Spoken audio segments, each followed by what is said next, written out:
মারিয়া আজকে এক সপ্তাহেরও বেশি প্রায় 10 দিন হয়ে গেল এভারকেয়ার হাসপাতালে ভর্তি রয়েছেন বিএনপির চেয়ারপারসন 3 বারের সাবেক প্রধানমন্ত্রী বেগম খালেদা জিয়া। তার চিকিৎসা এই এভারকেয়ার হাসপাতালের 7 তলার যে সিসিইউ রয়েছে সেখানে চলছে এবং সেখানে বিভিন্ন সূত্র থেকে আমরা যেটি শুনতে পেয়েছি সেটি হচ্ছে যে তার বেশ কয়েকটি পরীক্ষা করা হয়েছে, বিশেষ করে তার রক্তের নমুনা কালকে সংগ্রহ করা হয়েছে। এর মধ্যে রয়েছে ডায়াবেটিস, কিডনিজনিত সমস্যা এবং হার্টের যে সমস্যাগুলো রয়েছে সেগুলো আসলে পরীক্ষা করেছেন চিকিৎসকরা এবং সেই ফলাফলগুলো এখন পর্যন্ত আসেনি।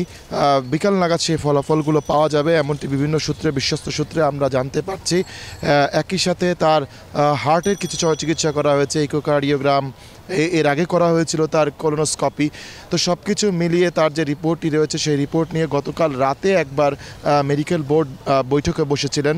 তারা প্রায় দীর্ঘ 2 থেকে 2.5 ঘন্টা তার শারীরিক অবস্থা নিয়ে পর্যবেক্ষণ করেন, রিপোর্টগুলো পড়ে দেখেন এবং সেখানে তাকে কোনো ওষুধ দেওয়া যেতে পারে কিনা বা কোনো ওষুধ কমবে কিনা বা নতুন কোনো ইনজেকশন বা ওষুধ যুক্ত হবে কিনা এইসব নিয়ে আসলে আলোচনা করেছেন। তবে আলোচনার ফলাফল এখন পর্যন্ত দাপ্তরিকভাবে ব্রিফিং করে আমাদেরকে জানানো হয়নি। আমরা যতটুকু শুনতে পারছি যে খালেদা জিয়ার যে শারীরিক অবস্থা রয়েছে সেটি স্থিতিশীল রয়েছে। তার এখন পর্যন্ত সেটির অনেক ভালো উন্নতিও বলা চলছে না, আবার সেটি খুব অবনতির দিকে যাচ্ছে এটিও কিন্তু বলছেন না।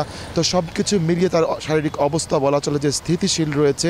এর মধ্যে তার সবচেয়ে গুরুত্বপূর্ণ যে সমস্যাটি রয়েছে সেটি হচ্ছে শ্বাস প্রশ্বাসজনিত সমস্যার কারণে তার হার্টের যে পাম্পগুলো রয়েছে সেগুলো কমে যাচ্ছে এবং তার হার্টের যে সমস্যাটি রয়েছে সেগুলোর কারণে তার অন্যান্য অঙ্গ প্রত্যঙ্গের উপরে কিছুটা প্রভাব পড়ছে। তো সেগুলো আসলে কিভাবে কাটিয়ে ওঠা যায় এইগুলো নিয়েই বেশি আলোচনা চলছে এবং আজকেও এই যে ফলাফল যেগুলো রক্ত নমুনা নিয়ে করা হয়েছে সেই ফলাফলগুলো যখন পাওয়া যাবে এরপরে কিন্তু মেডিকেল বোর্ড বসার কথা রয়েছে এবং সেই মেডিকেল বোর্ডে আমরা যতটুকু জানতে পেরেছি থাকবেন খালেদা জিয়ার পুত্রবধূ ডাক্তার জোবাইদা রহমান সহ তার দেশি বিদেশি যে চিকিৎসক রয়েছেন তারা সবাই থাকবেন এবং সেই মেডিকেল বোর্ডের আসলে যে রিপোর্টটি রয়েছে সেই রিপোর্ট দেখে সিদ্ধান্ত নেওয়া হবে যে খালেদা জিয়াকে বিদেশে লন্ডনে পাঠানো হবে কিনা উন্নত চিকিৎসার জন্য।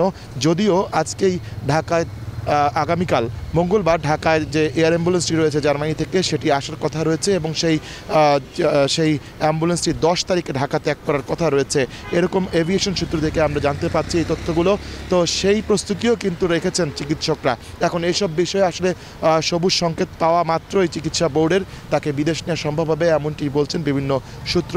তো আমরা সেই অপেক্ষায় আছি আসলে তার শারীরিক অবস্থার আপডেট এবং সর্বশেষ তথ্য নিয়ে কোনো ব্রিফিং হবে কিনা। আশা করা হচ্ছে যে দুপুর নাগাদ একটি ব্রিফিং তার চিকিৎসক ডাক্তার AZM জাহিদ হোসেন করতে পারেন।